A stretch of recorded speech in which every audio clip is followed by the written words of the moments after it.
ایمان میں شدت و ضعف ہے. کوئی بڑا مومن ہے، کوئی اس سے بڑا مومن ہو سکتا ہے، کوئی چھوٹا مومن ہوگا. مومن کم سے کم مومن ہونے کی علامت ڈھونڈنی ہوگی، زیادہ سے زیادہ مومن ہونے کی نشانی نہیں ہوگی. تو اس کے بعد جو کم سے کم ہے اسے بھی ہم نہیں کہہ سکتے کہ وہ مومن نہیں ہے. جو زیادہ سے زیادہ ہے اسے ہم یہ نہیں کہہ سکتے کہ اس سے اونچا کوئی مومن نہیں ہے. کیونکہ جو زیادہ سے زیادہ ہے وہ حضرت سلمان فارسی ہے، اور سلمان فارسی ایمان کے آخری درجے پر فائز ہونے کے بعد بھی مومن کہلائیں گے، امیر المومنین نہیں ہے. جو مومن سلمان کہیں گے محمد والا.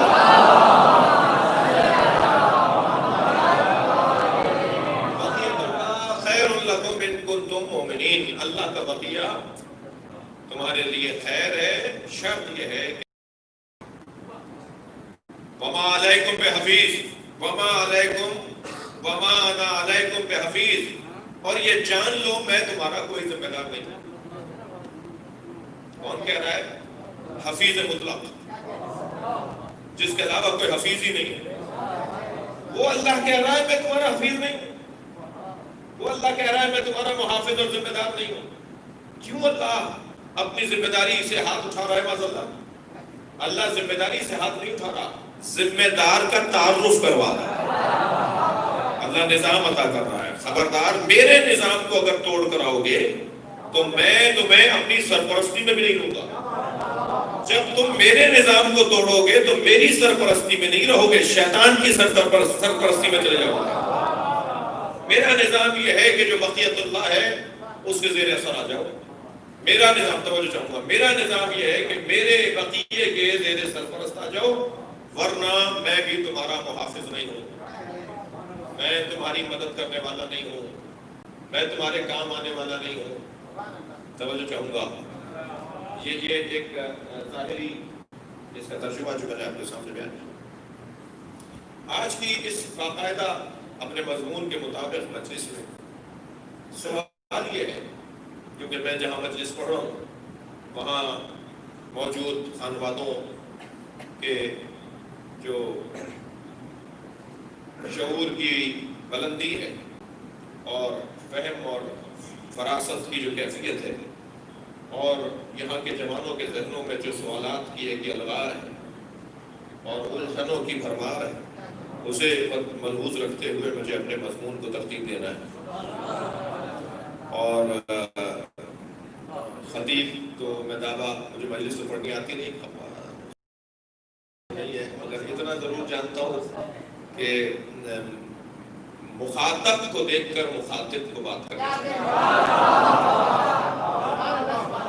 جو خطاب کر رہا ہے اسے معلوم ہونا چاہیے کہ خطاب کر رہا ہے، اور یہ طریقہ تو ہمیں اہل بیت نے عطا کیا ہے. نحن نکلم الناس علی قدر عقولہم. سمر بھائی عطیہ کروں گا، انوار صاحب آپ کو عطیہ کر رہا ہوں. نحن نکلم علی قدر عقولہم، ہم لوگوں کی عقل کے مطابق بات کرتے ہیں. میں اور استفادہ چاہوں گا، صرف اتنا ہی نہیں، ہم لوگوں کی عقل کے مطابق بات کرتے ہیں. قربان جائیں یہ کہنے والے نبی بھی ہیں، یہ کہنے والے انبیاء بھی تھے. یہی بات مولا علی نے بھی کی ہے، یہ ائمہ اہل بیت نے بھی کی ہے. یہ انبیاء اور ائمہ نے کہا ہے کہ ہم لوگوں کی عقل کے مطابق بات کرتے ہیں. تو اس کا ایک پہلو یہ بھی تو ہے کہ یہ اگر اپنی عقل کے مطابق بات کرتے ہیں، بات کہاں سمجھ میں آتی؟ صلوات پڑھے محمد والا.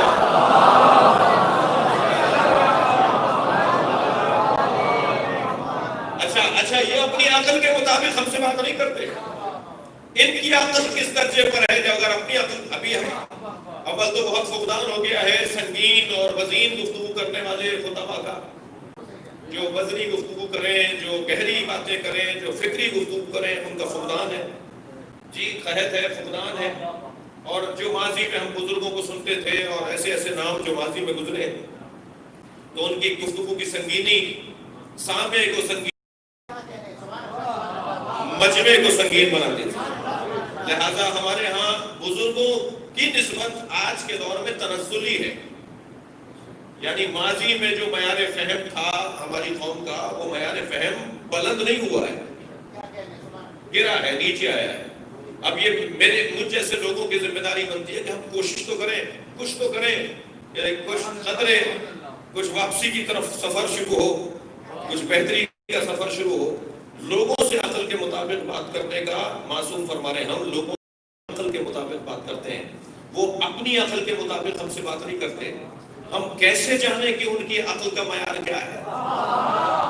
ہم کیسے جانیں؟ میں ایک سوال کے بعد جواب دینا چاہ رہا ہوں. ہم کیسے جانیں کہ ان کی عقل کا معیار کیا ہے؟ کسوٹی دے رہا ہوں ان بچوں اور جوانوں کو.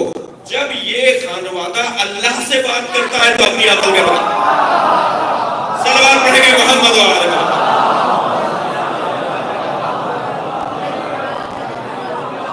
لہذا معیار معرفت اہل بیت اگر دیکھنا ہے، صلوات پڑھیں اہل بیت کی ذات.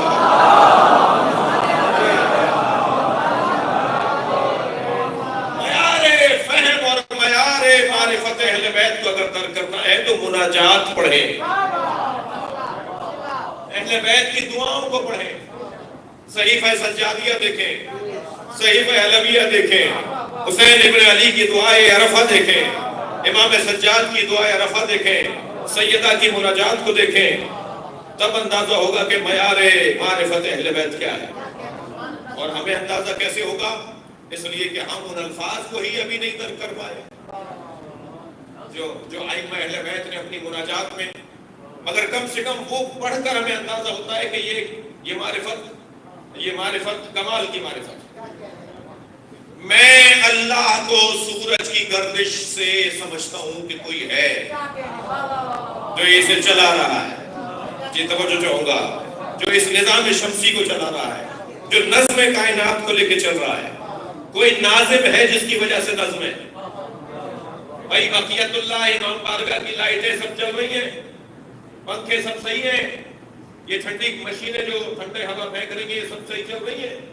انتظام بہت اچھا ہے، فاصلے سے بٹھانے کی کوشش کی گئی ہے، اور آپ بھی تعاون فرما رہے ہیں، اور جو تعاون نہیں فرما رہے ہیں ان سے تعاون کی التماس ہے. ساری چیزیں صحیح ہے نا. سب کا کوئی کہے جی امام بارگاہ بڑا منظم تھا مگر انتظامیہ نہیں ہے، تو فوراً جواب آئے گا یا تم ٹھیک کہہ رہے ہو کہ امام بارگاہ سب صحیح ہے مگر انتظامیہ نہیں ہے، تو تمہارے ٹھیک کہنے پہ تمہاری عقل پر شبہ ہوگا. یہ ہو نہیں سکتا کہ نظم ہو اور ناظم نہ ہو، یہ ممکن ہی نہیں ہے.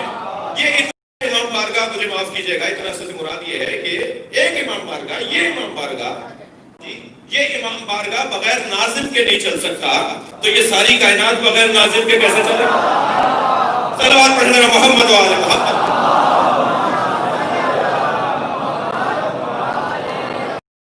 ایک شخص نے کہا مولانا سے، میرے معصوم امام سے، یہ دنیا کون چلا رہا ہے؟ یہ دنیا کون کس کے ہاتھ میں؟ یہ کائنات کیسے چل رہی ہے؟ حضرت نے فرمایا ایک ناظم مطلق ہے جس نے مدبرات بنائے ہیں، جس نے کاموں کو تقسیم کیا ہے، وہ سارے مدبرات امر اسی کے تحت فرمان ہیں. کہنے لگے کیسے سمجھوں میں؟ حضرت نے ایک مرتبہ اپنی نگاہ مبارک کو ایک سمت دیکھا. حضرت نے تو دیکھا ایک خاتون چرخہ کاٹ رہی ہے، اون بن رہی ہے، رسی کو، دھاگے کو، وہ کپڑا بنانے کے لیے. حضرت نے اسے آواز دے کر کہا کہ بی بی اللہ ہے؟ کہنے لگی ہاں ہے. حضرت نے فرمایا بی اللہ ہے؟ کہنے لگی ہاں ہے. حضرت نے فرمایا دلیل کیا ہے؟ اس نے وہ چرخے کا جو دستہ تھا وہ چھوڑ دیا. وہ پہیا چلتے چلتے آہستہ ہونے لگا اور ایک وقت قائم ہو گیا. کہنے لگی یہ دلیل ہے. وہ جو پہیا رکا نا، کہنے لگی یہی دلیل ہے. حضرت نے فرمایا واضح کرو کیسے یہ دلیل ہے؟ کہنے لگی یہ اتنا سا چرخہ بغیر چلانے والے کے نہیں چل سکتا، یہ ساری کائنات بغیر چلانے والے کے کیسے چلے؟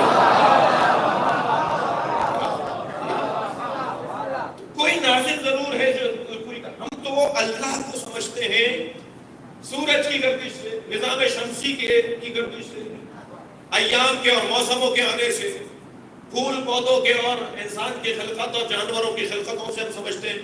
اسی لیے معصوم فرماتے ہیں کہ کیا اللہ سے زیادہ کوئی واضح اور وجود ہے؟ معصوم امام کا فرمان، اللہ کے وجود سے زیادہ کوئی روشن وجود ہے؟ تم اپنے اوپر تو شک کر سکتے ہو، اللہ پہ شک نہیں کر سکتے. اللہ کا وجود اتنا روشن وجود ہے. تو میں اور آپ اور ہم اللہ کو سمجھتے ہیں ان چیزوں کے ذریعے سے، سورج، چاند، موسم، پودے، پتھر، حیوانات، وحوش، طیور، ان چیزوں سے اللہ کو سمجھتے ہیں. دلیلیں یہ بنتی ہیں ہمارے لیے. لیکن جو ان سے پہلے بنے ہیں، ابھی سورج ہی نہیں تھا اور محمد تھے، ابھی چاند ہی نہیں تھا اور علی تھے، ابھی نظام شمسی نہیں تھا اور حسین تھے، تو یہ کیسے اللہ کو سمجھیں گے ان کے ذریعے؟ اب یہ ہے وہ معیار معرفت اہل بیت. لہذا امام حسین فرماتے ہیں، یا اللہ میں تیرے آثار کو دیکھ کر تجھے نہیں سمجھتا، میں تجھ سے تجھ کو سمجھتا. صلوات پڑھیں گے محمد و آل محمد. اس سے بلند اور بہتر صلوات نبی کا.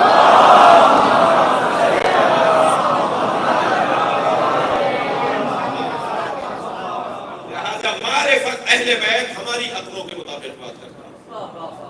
دیکھنا چاہوں گا عزیزان گرامی، عقیدہ مہدویت، بقیت اللہ خیر لکم، اللہ کا بقیہ کون ہے؟ کس کو بچا کے رکھا ہے؟ کس کو بچا کے رکھا ہے اللہ نے؟ اللہ نے حفاظت قرآن کی ذمہ داری اللہ کی. میں اگر لفظ اور بہتر کر کے اور ذرا ترتیب دے کر بات کروں، دو چیزوں کو بچایا ہے اللہ نے، باقی سب آزمائشوں میں شکار رہے، آزمائشوں کا شکار رہے. ایک قرآن کو اور ایک امام زمانہ. یا قرآن کو اللہ نے بچایا ہے، ایک فی زیادہ نہیں ہونے دی، ایک من کو کم نہیں ہونے دیا، ایک زیر کو بڑھنے نہیں دیا، ایک پیش کو زبر میں نہیں بدلنے دیا. ہم نے نازل کیا ہے، ہم ہی حفاظت کریں گے. یا قرآن کو اللہ نے بچا کے رکھا ہے، یا امام زمانہ کو بچا کے رکھا ہے. پہلے کو مار دیا، دوسرے کو مار دیا. اللہ ان کی قربانیوں کے ذریعے ان کو عظمتوں کے عنوانات دیتا رہا. جیسے جیسے قربانیاں بڑھتی گئیں انہیں ولایتیں دیتا رہا، ان کی ولایتوں میں اضافہ ہوتا رہا، اور ولایت مطلق انہیں بنا ڈالا، صاحب ولایت مطلقہ انہیں قرار دیا، ہر اعتبار سے انہیں ولایت عطا کر دی. توجہ چاہوں گا، اللہ نے ایک کو بچا کے رکھا. اگر اس ایک کو بھی نہ بچا کے رکھتا تو فرض محال نہیں ہے.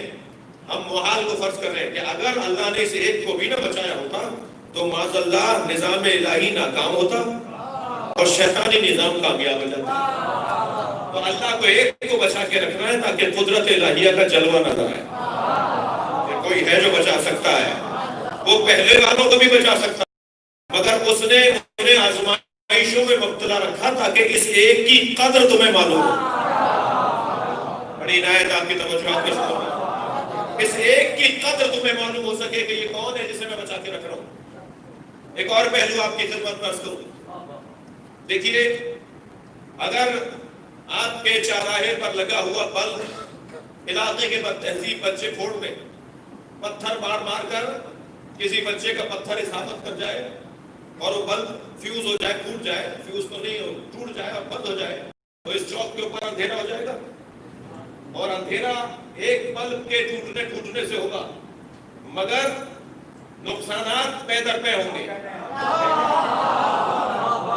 بھائی لفظوں کی قدر کرنے والے بیٹھے ہیں. نور ایک جائے گا، ظلمتیں نسیوں آئیں گی. چور یہاں آئیں گے، حادثہ یہاں ہوگا، گڑھا یہاں نظر نہیں آئے گا، ایکسیڈنٹ یہاں ہو جائے گا. اپنے کو دیکھ کر بھی گزر جائیں گے، وہ کہے گا تم نے مجھے دیکھا، کہاں اندھیرا تھا، کیسے پہچانتا. لہذا ایک نور جائے گا، 85 ظلمتیں آ جائیں گی. علاقے کے معتبر لوگ جمع ہوں گے، کاظمی صاحب جیسی شخصیات، اور وہ متعلقہ ادارے کو خط بھیجیں گے کہ ہمارے چوراہے کا بلب جو ہے وہ بچوں نے شرارت کی اور اسے پھوڑ دیا. تو ایک گاڑی آئے گی اور وہ بلب لگا کے چلی جائے گی. پھر علاقے کے بد تہذیب بچے جمع ہوئے، انہوں نے پتھر مارنا شروع کیے، اور پھر ایک بلب جو ہے پھر وہ روشنی ٹوٹ گئی. پھر آپ نے درخواست دی کیونکہ نقصان بڑھ رہا تھا، پھر گاڑی آئی اور لگا کے چلی گئی. پھر بد تہذیب بچوں نے پتھر مار دیے.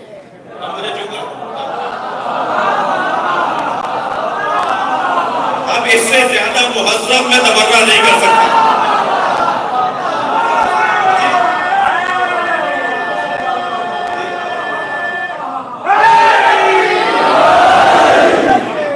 اور ذہن میں جائے وہ تہذیب دار نہیں ہوتا. صلوات پڑھیں گے محمد و آل محمد.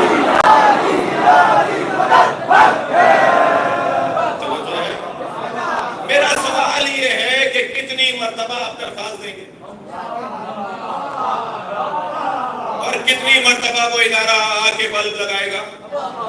بالآخر وہاں سے اب ایک درخواست کاظمی صاحب کے پاس آئے گی کہ حضور اپنے علاقے کے لوگوں کو اس قابل تو بنائیے کہ ہم نور بھیجیں. صلوات پڑھیں امام زمانہ کی ذات.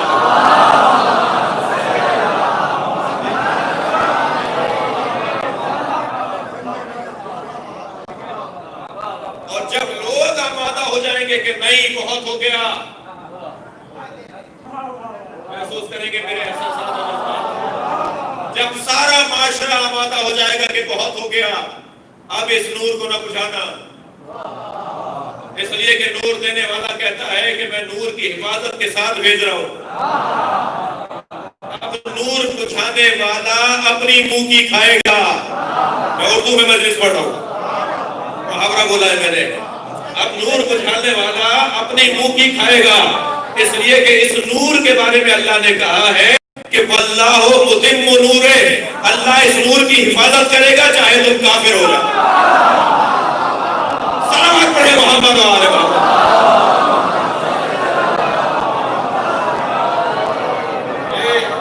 ولو کرہ الکافرون ولو کرہ المشرکون کی آیتیں. میں اپنے اس نور کو اب بچاؤں گا, چاہے اس کو نہ ماننے والے کافر ہو جائیں, چاہے اس کو نہ ماننے والے مشرک ہوں, چاہے اس کے مخالف اور ان کو برا لگے مشرک اور کافر ہوں, میں اپنے اس نور کی حفاظت کروں گا. عزیزو دیکھا اللہ نے ایک نور بھیجا, لوگوں نے مسجد کوفہ میں اسے بجھا دیا. دوسرا نور بھیجا, اسے زہر دے کے مار دیا. تیسرا نور بھیجا, اسے کربلا میں مار دیا. چوتھا نور بھیجا, اسے زہر دے کے مار دیا. پانچواں نور بھیجا, اسے زہر دے کے مار دیا. یہ اللہ کے نوروں کو بجھاتے رہے. اب اللہ اپنے 12ویں کو بچا کے رکھا ہے.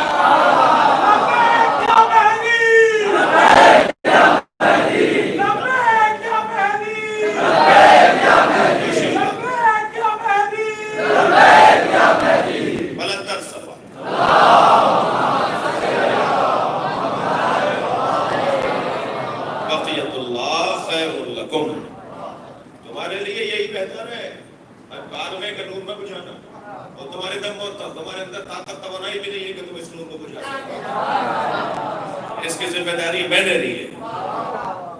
میں انتہائی عقیدت کا اور انتہائی دلیل کی روشنی اور دلیل کی پشتپناہی پہ جملہ کہنے جا رہا ہوں. امام زمانہ کا انتظار جہاں ضرورت دین ہے وہاں وعدہ پروردگار ہے. ہم امام زمانہ کا انتظار نہیں کر رہے, اللہ کے وعدے کا انتظار. اس نے کہا ہے میں نے بچا کے رکھا ہے, اس نے کہا ہے میں نے بچا کے رکھا ہے. میرا کام ہے کہ میں اس کی حفاظت کروں. عقیدہ مہدویت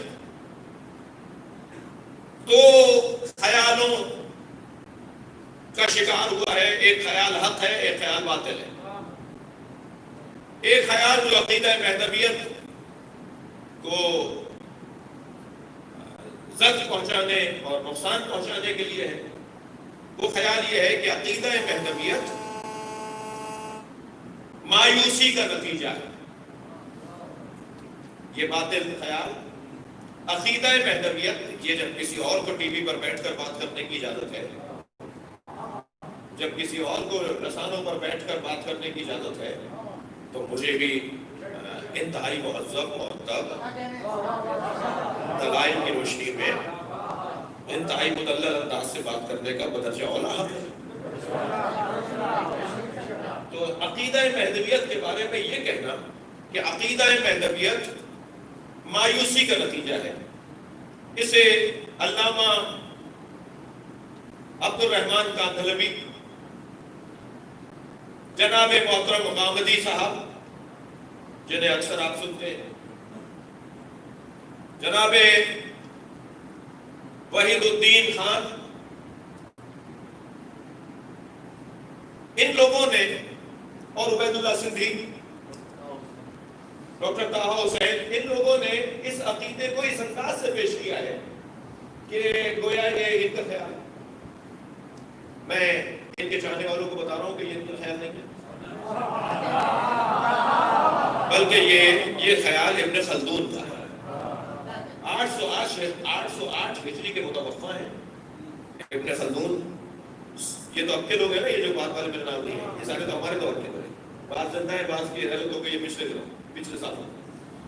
ان کا خیال یہ تھا کہ انہوں نے یہ بات کیا کہ یہ عقیدہ مہدویت مایوسی کا نتیجہ ہے۔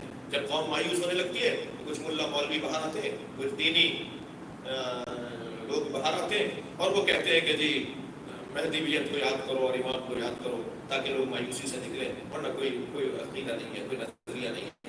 حتیٰ قامدی صاحب نے تو فرما دیا کہ بخاری اور مسلم میں اگر اتنا اہم عقیدہ تھا، آئندہ کی مجلس میں اس کا جواب ہوگا، اگر یہ اتنا اہم عقیدہ تھا کہ ضروریات دین میں تھا اور اتنی اہمیت کا حامل تھا، تو بخاری اور امام بخاری نے اور صحیح بخاری میں اور صحیح مسلم کے اندر دونوں کتابوں میں نہیں ہے یہ عقیدہ، اس کو بیان نہیں کیا۔ میں جواب دوں گا کئی اس کے جواب ہیں، 4-5 جواب ہم نے اس کے ترتیب دیے ہیں آپ کے اس اشرے کے لیے، مگر آج میں اس منزل پہ نہیں رہوں گا۔ تو یہ قامدی صاحب نے رد کیا ہے اور کہا کہ یہ مایوسی کا نتیجہ ہے، اور اس کی ایک دلیل انہوں نے دی ہے کہ نہ مسلم میں لکھا ہے نہ بخاری میں لکھا ہے، ٹھیک ہے۔ اس کو سب سے پہلے جو بیان کیا، یہ جو بات پہلے کی ہے وہ ابن خلدون نے کی 808 ہجری کے متوفہ، تو آپ تھوڑا سا اور پیچھے چلے جائیے جب انہوں نے یہ بات کی۔ علامہ اقبال رحمۃ اللہ علیہ کی زندگی کی حیات مبارک میں 3 دور آئے۔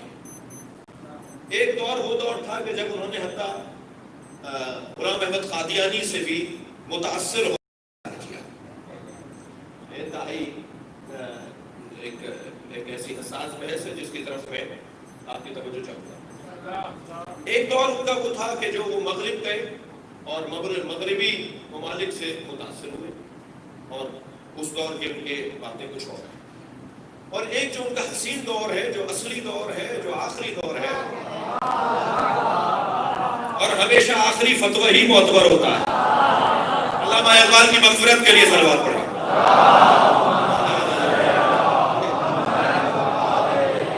میں قائد اعظم کی مغفرت کے لیے صلوات دیا کریں۔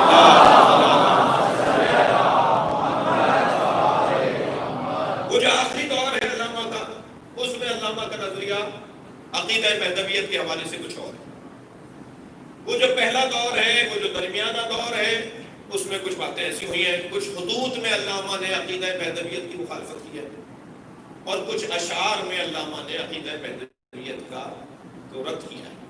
حتیٰ 2 مصرے انتہائی مشہور ہیں، میں سنا رہا ہوں آپ کو، 2 مصرے ان کے، ایک شعر ان کا انتہائی مشہور ہے جسے ہمارے ہاں اکثر لوگ عقیدہ مہدویت کے اس بات میں لیتے ہیں جبکہ وہ مخالفت کر رہے ہیں، انہی اشعار میں وہ مخالفت کر رہے ہیں۔ اب علامہ کا اگر آپ آمادہ ہیں تو علامہ کی مخالفت بھی سناؤں، علامہ کی مخالفت بھی سناؤں اور علامہ کی عقیدہ مہدویت کا اقرار بھی سناتا ہوں۔ علامہ اقبال رحمۃ اللہ علیہ نے جب مخالفت کی ہے تو کیا کہا ہے؟ وہ کہتے ہیں کہ توجہ چاہوں گا، سب اپنے بنائے ہوئے زندہ میں ہے محبوس۔ اب یہ مخالفت کا پورا کلام ہے، سب اپنے بنائے ہوئے زندہ میں ہے محبوس، خاور کے ثوابت کے ہوں افرنگ کے سیاح۔ مختلف قوم، مختلف ملیتوں کا ذکر کیا ہے، سب اپنے اپنے زندانوں میں محبوس ہیں، سب اپنے بنائے ہوئے زندہ میں ہے محبوس، خاور کے ثوابت کے افرنگ کے سیاح، پیران کلیسا ہیں، پیران کلیسا ہوں کہ شیخان حرم ہوں، پیران کلیسا ہوں کہ شیخان حرم ہوں، نہ جرأت گفتار ہے نہ جدت افکار۔ اب یہ پڑھ رہے ہیں آہستہ آہستہ آگے، ہے اہل سیاست کے بھی وہی کہنا خم و پیچ، ہے اہل سیاست کے وہی کہنا خم و پیچ، شاعر اسی افلاس تخیل میں گرفتار، شاعر اسی افلاس تخیل میں گرفتار، دنیا کو ہے اس مہدی برحق کی ضرورت، وہ جس کی نگاہ زلزلہ عالم افکار. ہم نے سمجھا کہ یہ تائید کر رہے ہیں. بڑے شوق سے یہ شعر سناتے ہیں. علامہ اقبال نے کہا ہے کہ دنیا کو ہے اس مہدی برحق کی ضرورت، وہ جس کی نگاہ زلزلہ عالم افکار. یہ مخالفت کر رہے ہیں علامہ، ناراض تو نہیں ہے؟ یہ علامہ صاحب مخالفت کر رہے ہیں، کہہ رہے ہیں یہ کیا ہوا؟ وہ ایسے ہیں، وہ کلیسا والے ایسے ہیں، اور یہ ملا ایسے ہیں، یہ شیخان حرم ایسے ہیں، اور یہ سیاست والے ایسے ہیں، اور یہ شاعر حضرات کے پاس کچھ بھی نہیں ہے، اور ایک مہدی بھی تم لے آئے. تو یہ مہدی تو وہ ہونا چاہیے. یہ علامہ اقبال نے عقیدہ مہدویت ہے، مگر ہم اس فتوے پر عمل نہیں کریں گے. علامہ اقبال کا جو عقیدہ مہدویت ہے وہ سنیے. علامہ اقبال کہتے ہیں قوموں کی حیات ان کے تخیل پہ ہے موقوف. صلوات پڑھیں محمد و آلہ. بھائی تھک کے نہیں سنیں گے، میں مل کر صلوات عطیہ کریں محمد و آلہ.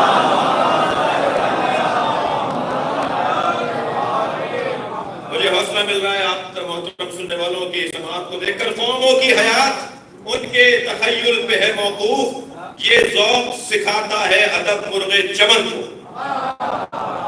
دیکھیے میں تشریح کروں گا. سمر بھائی، انور صاحب، مرتضی بھائی، آپ کی اجازت سے ان بچوں کے لیے، جوانوں کے لیے علامہ اقبال فرما رہے ہیں قوموں کی حیات ان کے تخیل پہ ہے موقوف. قومیں ترقی جب کرتی ہیں جب نظریات ہو، خیالات ہو، جب کوئی فکر ہو. بھیڑ چال تو جانوروں کی چال کو کہتے ہیں، انسان کی چال تو بھیڑ چال نہیں ہوتی. انسان کی چال تو تخیل پر موقوف ہوتی ہے. جتنا خیال اونچا ہوگا، جتنی فکر اونچی ہوگی، اتنی ہی قومیں ترقی کریں گی. علامہ ہلی نے اپنے بیٹے سے پوچھا بیٹا کیا بنو گے؟ کہنے لگے آپ جیسا بنو گا. کہ کچھ بھی نہیں بن سکتے، تم کچھ بھی نہیں بنو گے. کہا حضور کیوں؟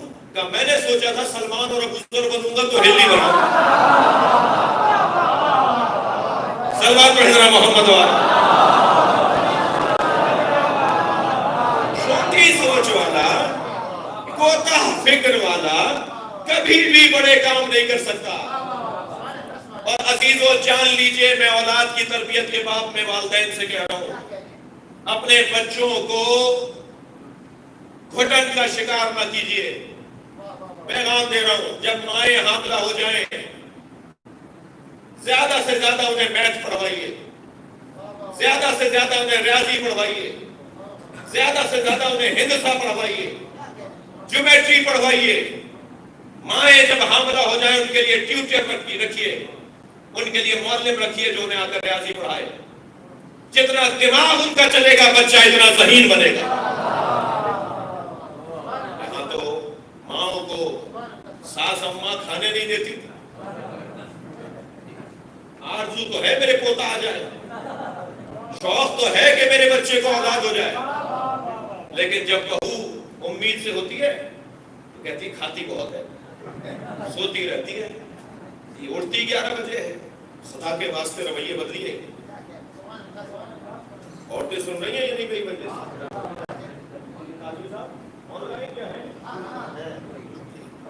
اور نہیں ہے تو بہرحال مرد تو مرد بیٹھے ہیں نا، جا کے بتائیں گے.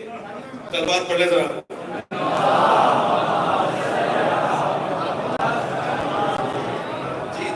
جتنا ہم امید سے عورتوں کو وہ مصروفیت دیں گے جس میں ان کا دماغ چلے گا، اتنا بچے کا دماغ چلے گا، یہ ذہین بچہ پیدا ہوگا.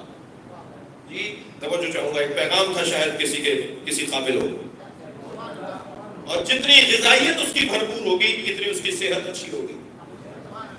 کند ذہنی کا ایک سبب دماغ کی کمزوری ہے، دماغ کی کمزوری کا ایک سبب غذائیت کا پورا نہ ہونا ہے. جب غذائیت پوری نہیں ہوگی ماں کو نہیں پہنچے گی، ماں سے بچے کو نہیں پہنچے گی، بچے کا ذہن کمزور پیدا ہوگا، پھر بہرحال یہی ہوگا جو ہو رہا ہے. اگر ہمیں اپنی قوموں کو بنانا ہے، میں علامہ اقبال کا پیغام دے رہا ہوں، قوموں کی حیات ان کے تخیل پہ ہے.